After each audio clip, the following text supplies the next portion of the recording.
ATM टंका जमाकारी साजिथिले लुटेरा 5 अभियुक्त गिरफ 7,80,000 टंका जबत कला पुलिस। कलाहांडी जिल्लार विभिन्न एटीएम रे टंका जमा करने समय 10 लाख टंका चोरी करी 5 जन अभियुक्त कोर्ट चालान हेबा घटना जिल्लार एबे चर्चार विषय पलटिछि। जिल्लार विभिन्न एटीएम रे टंका जमा करने पाई State Bank of India Secure Value India Limited नामक एक संस्था सह चुक्तिनामा करिछि। जिला मुख्यालय भवानीपाटना स्टेट बैंक रु एही संस्था टंका नहीं विभिन्न एटीएम रे जमा करुतला।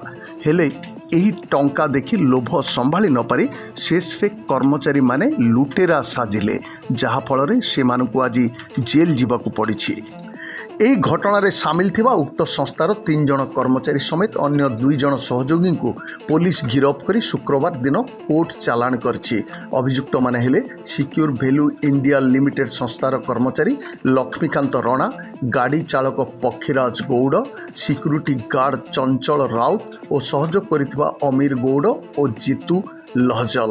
तेबे अभियुक्त मानकठारू नगद 7,80,000 टंका, विभिन्न कंपानीर 5टी मोबाइल फोन और गोटे एटीएम कार्ड भर्ती व्यवहृत जान जबत करा जायछि। एने जिला पुलिस मुख्यालय एक खबरदाता सम्मेलन में सूचना देइचंती अतिरिक्त एसपी आनंद वर्धन गुरु और टाउन थाना अधिकारी जशवंत हियाल। प्रकाश योग्य जे गत जनवरी 18 तारिख राति प्राय 12:30 उपरोक्त संस्थार कर्मचारी लक्ष्मीकांत पक्षीराज और चंचल भवानीपाटना स्टेट बैंक मुख्य शाखार डेप्यूटी मैनेजर ठारू 4,80,00,000 टंका जमा बाबद को नहीं बाक्सरे रखिथिले, जार चाबी थिला लक्ष्मीकांत पाखरे। यापर भवानीपाटनार किछि एटीएम को जाई से माने टंका जमा करथिले। पूर्व योजना अनुसार उपरोक्त अभियुक्त माने सेठारू 10 लाख टंका चोरी करी भवानीपाटना सहरर सहयोगी जीतू लहजल पाखरे रखी देइथिले। किछि एटीएम रे टंका जमा करिबा परे 10 लाख टंकार अभाव देखा जाइथिला। बैंक मैनेजर समस्त कर्मचारी को यार अनुसंधान करबाकू कहिथिले। परे संस्थार सह डिस्ट्रीब्यूटर दायित्व थिबा गोविंद साहू अभाव टंका को नहीं विश्वास करि नथिले। शेष रे बाध्य हुई खोलताड़ परे गत जनवरी 28 तारिख दिन भवानीपाटना टाउन थाना रे एक लिखित अभियोग होइतिला। एहा परे पुलिस एक मामला रुजु करी तदंत आरंभ करथिला। तदंत बेले ई घटनार उक्त संस्थार 3 जन कर्मचारी समेत अन्य 2 सहयोगी हाथ रहिथिबा पुलिस जानिबाकू पाइथिला।